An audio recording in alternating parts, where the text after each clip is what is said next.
Salut, c'est Marco de Top 4 Phone. Aujourd'hui, c'est une petite vidéo de présentation du Motorola Moto Lux, un smartphone à écran tactile avec 4 touches sensitives que vous remarquerez en bas.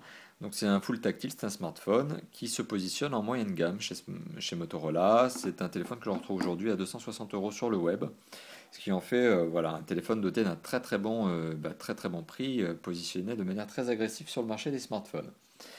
Alors, ce que l'on remarque sur ce Motorola Moto Lux, premièrement, c'est son écran. C'est un 4,0 pouces, c'est un 4 pouces tout simplement, avec une résolution de 854 pixels par 480. Ça fait un 244 dpi.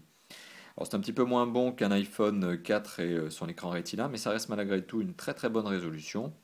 Alors, il est 16 millions de couleurs, bien évidemment, et doté d'une très bonne luminosité. Alors, regarder des vidéos dessus est quand même relativement plaisant, notamment si j'en lance une petite là pour vous montrer un petit peu ce que ça peut donner.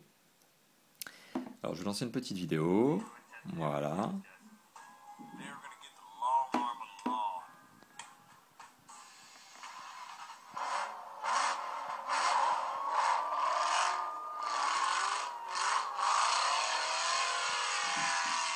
Alors, le son du haut-parleur est de très bonne qualité, puissant, bonne gestion des basses. Donc, c'est plutôt agréable pour un haut-parleur de cette qualité, en tout cas de ce type-là. Voilà.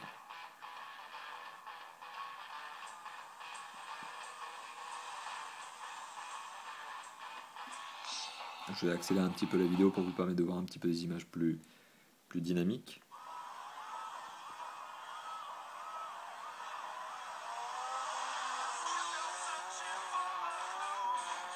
Voilà, donc la lecture des vidéos n'est absolument pas un problème.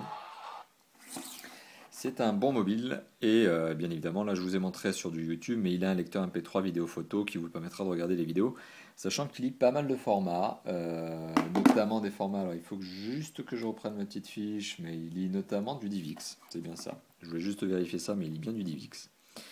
Voilà, et puis bien évidemment du MP3, etc. Et tous les formats audio qu'il faut. Donc voilà, côté lecteur MP3, il est très complet. Bon, maintenant si on fait un petit tour sur ses performances. Alors il faut savoir que le Motorola Moto Lux est équipé d'un processeur 800 MHz. Alors ça ne fait pas partie des derniers processeurs à la mode, hein, c'est pas un foudre de guerre, mais ça suffit largement à faire tourner ce Motorola. Et notamment, ça suffit largement à faire tourner des jeux en 3D. Puisque regardez, là je vais en lancer un petit.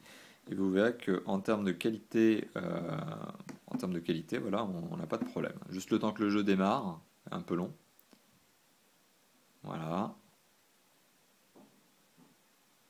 C'est un tout petit peu long. On va démarrer un petit peu ce jeu. Donc un jeu en 3D. Voilà. Vous l'aurez remarqué, c'est une version gratuite, donc forcément, il y a un peu de publicité. Voilà. Ok.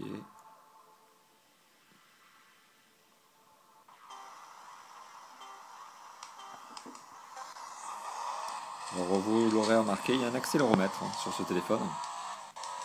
Et je peux jouer avec l'accéléromètre. Voilà.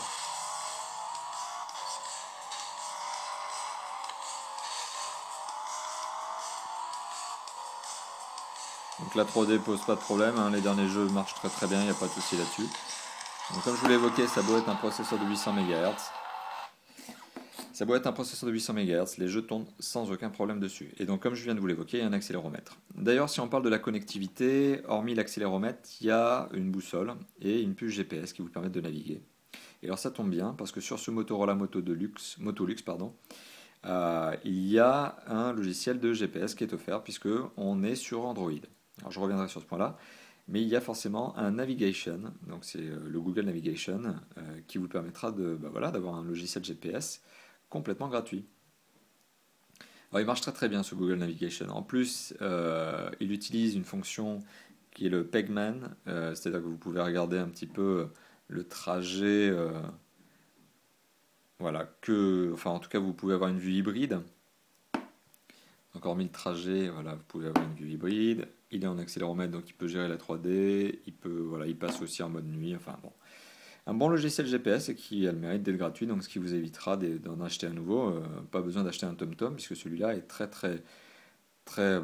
puissant. Enfin voilà, c'est un bon logiciel de GPS. Le seul problème, c'est qu'il se connecte régulièrement à la data. Donc si vous êtes à l'étranger, forcément, il vous faudra en tout cas c'est mon conseil, il vous faudrait effectivement un vrai logiciel de GPS offline, parce que celui-là est online. Donc il va se connecter tout le temps de la data pour recevoir de la data, et si vous êtes à l'étranger, ça va vous coûter cher.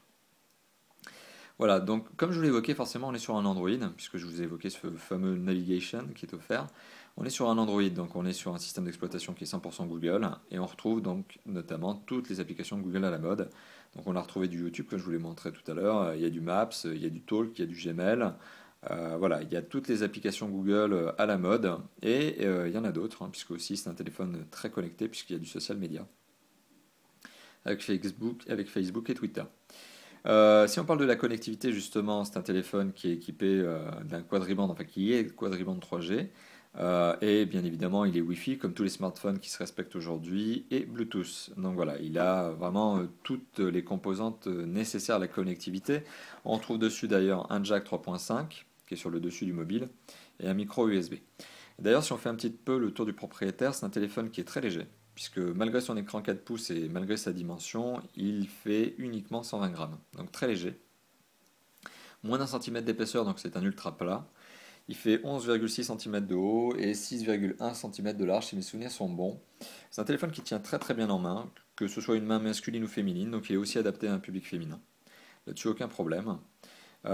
Et si on regarde un petit peu le téléphone, alors qu'est-ce que l'on retrouve? Alors sur le côté gauche, on retrouve le fameux micro USB que je vous ai cité, qui vous permettra de charger le téléphone mais aussi de le synchroniser. Sur le dessus, on retrouve le jack 3.5 donc, qui est ici, et on retrouve ici le bouton on-off. Sur le côté droit, on retrouve le bouton volume plus-moins, et on retrouve le raccourci appareil photo. Sur l'arrière, on retrouve un capteur photo de 8 mégapixels avec flash LED.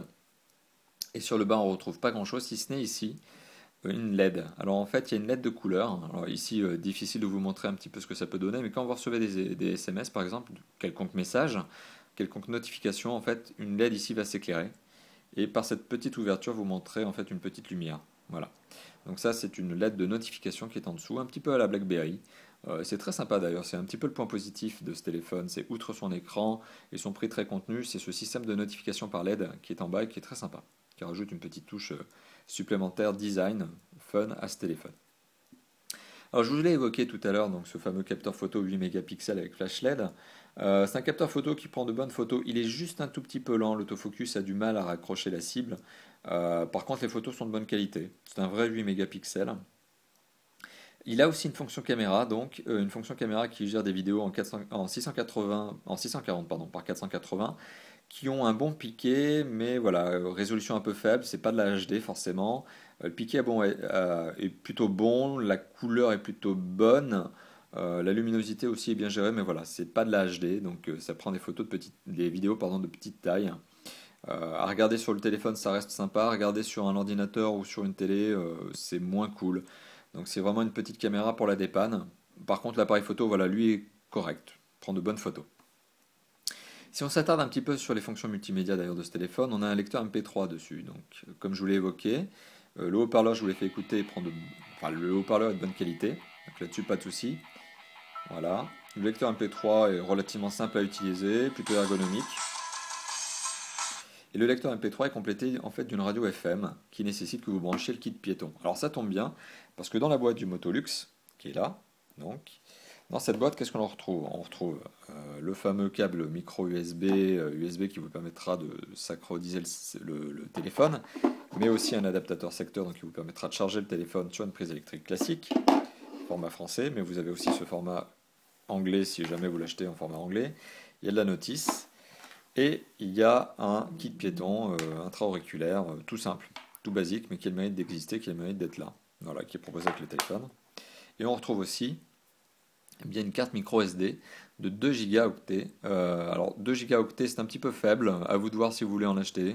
On en retrouve aujourd'hui pour moins de 20 euros, on retrouve des cartes micro SD à 8 Go, donc sachant que le téléphone accepte jusqu'à 32 Go de mémoire supplémentaire. Je vous recommande honnêtement l'achat du micro SD tout simplement parce que la mémoire du téléphone est très très limitée. Ça se compte en quelques centaines de MO et pour tout vous dire, lorsque j'ai allumé le téléphone pour la première fois et donc il était vide, vierge, aucune application exceptionnelle si ce n'est celles qui sont installées par défaut, le téléphone avait moins de 200 MO à proposer en mémoire de stockage interne. Donc honnêtement, prenez une micro SD. Celle qui est fournie à la base est une carte donc, de 2 Go, elle sera très très vite limitée si vous mettez un peu de musique et de vidéo. vous serez très très vite limité. Donc moi je vous conseille vraiment d'acheter une petite micro SD, puis voilà, ça coûte pas très très cher aujourd'hui. Voilà, donc un téléphone bien sympathique. Alors, qu'ai-je pu vous oublier? Oui, eh bien, pour faire une petite synthèse, donc c'est un téléphone qui est donc 800 MHz en processeur, quadriband 3G, il a le Wi-Fi, le Bluetooth, il a le GPS, il a un accéléromètre, une boussole, il est DNLA, jack 3.5 comme je vous l'évoquais, micro USB. Il lui manque un peu le NFC, en fait, qui est la dernière norme à la mode de fameuse transmission d'informations sans contact. Il manque le NFC, mais c'est pas très très grave. Et avouons aussi que sur un téléphone à 260 euros, on ne peut pas tout avoir. On remarquera surtout son très très bel écran de 4 pouces avec une très bonne résolution. Voilà, donc ça c'est un très très bon point sur ce téléphone. Côté performance, il tourne très très bien, pas de ralentissement, pas de bug. Un téléphone sympathique. Et enfin, dernière petite chose, donc c'est un téléphone qui prend des cartes SIM format classique. C'est pas des micro SD, pardon, c'est pas des micro SIM, donc c'est bien des cartes SIM format classique qui viennent se glisser sous ce cache batterie qui, à noter, est en métal, donc qui participera notamment à la rigidité et à la solidité du mobile. D'ailleurs, c'est un mobile qui a un châssis métallique qui est relativement solide, donc bon, je vous conseille pas de le laisser tomber, mais en tout cas, ça tient bien en main et il n'y a pas de sensation de mou au niveau du châssis. Et comme je vous l'ai évoqué, voilà, on a une batterie tout à fait classique, une carte SIM format normal et une micro SD, tout ceci est visible ici, sous ce fameux cache batterie. A noter que la batterie est une batterie de 1400 mAh, c'est un petit peu faible pour ce téléphone. C'est un téléphone notamment qui est relativement gourmand en termes d'énergie et qui va consommer votre batterie à cause de son écran. Finalement, ce qui consomme beaucoup d'énergie sur ce téléphone, ce n'est pas forcément le Wi-Fi, le check de vos mails ou autre, c'est vraiment son écran. Pour information, notamment sur Android, vous avez un petit soft qui analyse votre consommation énergétique et pour 3 quarts de la consommation énergétique que j'ai sur ce téléphone, en fait, ça vient de mon écran, c'est lorsque je l'utilise comme ça. Donc voilà, vous le saurez, à bon entendeur, l'écran est extrêmement gourmand et la batterie est un petit peu limitée, ce qui fait que vous serez probablement obligé de le recharger quotidiennement ou au mieux tous les 2 jours si vous en avez une utilisation réelle, c'est-à-dire quelques appels et quelques MP3 de temps en temps. Voilà. Et puis voire même plus que quotidienne si jamais vous l'utilisez de manière intensive avec un check régulier de vos emails. Voilà, donc honnêtement c'est un bon téléphone, très très bon rapport qualité-prix, très bien né. Motorola fait un mobile qui se tient bien, qui est solide, qui est très bien équipé avec un très très bel écran, une LED ici qui vous permet d'avoir des notifications intelligentes. Voilà, c'est un bon mobile, on vous le recommande. On vous recommande aussi surtout d'acheter une micro SD si vous le prenez, ça vous l'aurez remarqué, j'insiste un petit peu sur ce point, mais c'est vraiment quasi indispensable pour utiliser ce téléphone comme il faut. Voilà, donc merci d'avoir visionné cette vidéo. Comme d'habitude, elle sera publiée sur YouTube sur notre chaîne, donc la chaîne de Top 4 Phone, mais elle sera aussi publiée sur notre blog top-4-phone.fr, une URL que vous verrez en haut à droite de cette vidéo. N'hésitez pas à commenter la vidéo, ma manière de vous présenter le mobile en lui-même. Voilà, tous vos commentaires sont bons à prendre. Alors s'ils sont positifs, bien évidemment, ça nous incite à aller dans le bon sens, hein. Ça veut dire qu'on ne se trompe pas dans la création de ces vidéos. Et puis s'ils sont négatifs, forcément, ça nous indique ce qu'il faut modifier. Et on prend toujours en compte vos commentaires et en général, on répond en moins de 24 heures. Voilà, merci d'avoir visionné la vidéo. À bientôt. Ciao, ciao.